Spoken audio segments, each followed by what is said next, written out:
Back in my days as a Roman Catholic, there was a sort of holy ritual I frequently attended known as reconciliation. The idea was to sit down with a priest from your local parish, confess all the sins you'd recently committed, and based on the gravity of your transgressions, he'd assign you an act of due reparation, usually in the form of a prayer or two. It seemed like a sound notion at the time, but if I might be so bold, I now know the entire process was a load of crap because, evidently, none of the myriad Hail Marys I proclaimed were sufficient to spare me from the infernal fury God has wrought in the punishment of watching Twilight.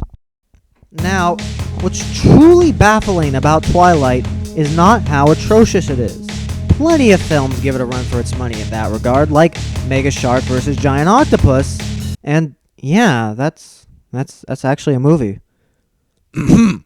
But rather, that such an unashamedly terrible production has not faded into bargain bin obscurity like its kin, instead spawning perhaps the most ridiculous fan base in history.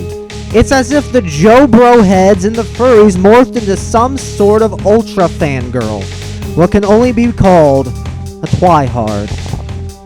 Twihards come in many shapes and sizes. They're your best friend, your annoying aunt, maybe even your own mother.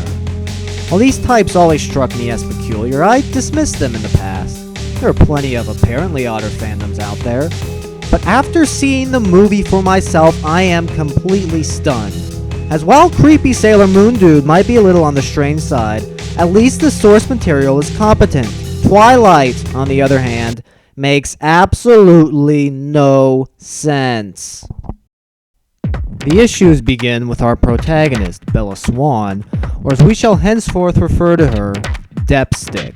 You see, the problems with Depstick, and the qualities from which her name derives, are that she is entirely one-dimensional, boasting only one notable personality trait.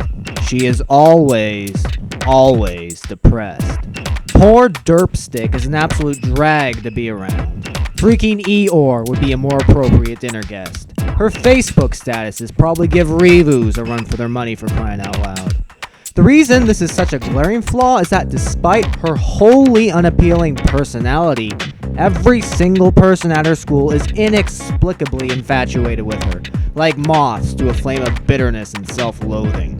Bella has countless friends, and while all of them treat her as if she wasn't a useless human being, she returns the favor with shrugs and an aura of, "Get the hell away or I'll om-nom your face off." How am I supposed to care about a character who's such a douche?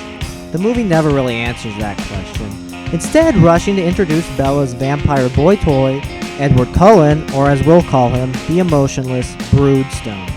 Broodstone is attracted to Derpstick because, I shit you not, her blood smells weird and he isn't able to read her mind. While the Twihards might eat that up as a scientific explanation, to a half-conscious observer, this screams as an excuse for the fact that these two have no chemistry. They have no reason to be attracted to each other save for plot convenience, and their relationship disproves the old saying, "Sticks and stones may break my bones, but words will never hurt me," because, trust me, their dialogue is excruciating. Every other word Derpstick utters is a vapid blurb, equal in triteness to lines such as, "I'd rather die than to stay away from you," and "I dream about being with you forever." Our little vampire Broodstone is no better, revealing himself to be such a pussy that if there ever was a legitimate argument for the legalization of murder, it will be for Anne Rice to put a stake in this twit's face. I could go on and on with the problems in Twilight. The directing is a mess, the acting makes the worst of the suitably awful writing. The entire affair is about as respectful to women as The Last Airbender was to its source material. Jesus Christ. Suffice it to say, Bad Religion once wrote, "Look at all the living and you'll ask yourself, why oh why do we pity the dead?" And while I haven't quite reached those depths, if living is equivalent to watching two more of these things, I might not make it out alive. F minus Twilight. God damn.